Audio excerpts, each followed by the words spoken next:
I went to University of California, Berkeley, and Asian. You guys know Asian, right? Asian begins with A's, so I wouldn't necessarily had the A's for the Asians, but no, I actually was supposed to be a doctor, and I'm sure as an Asian part of an Asian family, everybody wants you to be. They say you need to be a doctor and an engineer.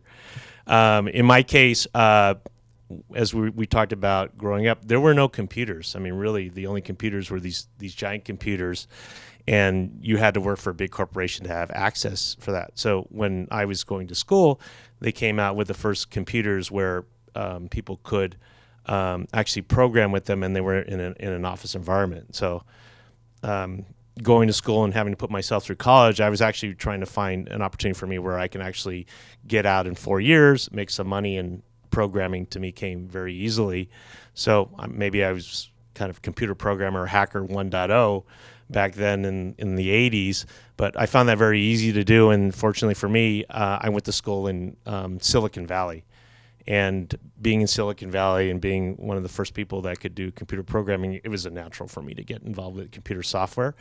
And I've stayed with computer software pretty much my entire career. I got a 30-year career, right, in enterprise software. So for me, LifeSite is my third startup from scratch, which is a piece of paper, but it's our seventh company. And I think what's nice about it is I've been fortunate enough to, out of the 6 companies prior to this, right, been able to help participate in engineer exits, which is we've sold the companies, high success with them, and actually sold the companies.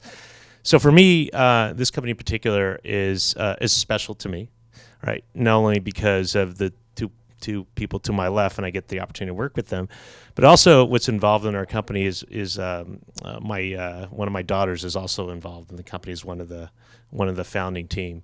So I look at this as my opportunity to quote unquote give back, right, given that I've had a very fortunate and very many people say successful software career. So for me, it is about mentoring, right? So I would encourage, right, for people who are just starting out with, maybe people aren't starting companies, right, but people are starting out their professional careers and they're looking for direction or they're looking for some coaching.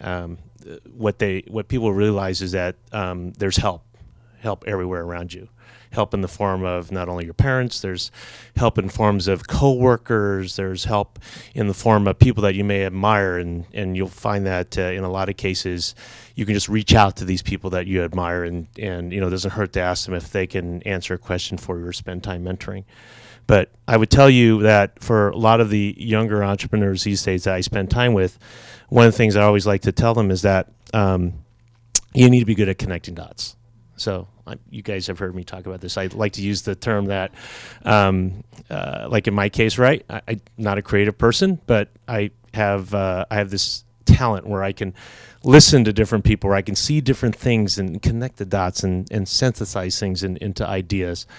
But that only works as well because I also use another term, which is to know what you don't know. Because a lot of people will enter, right? A lot of people will enter.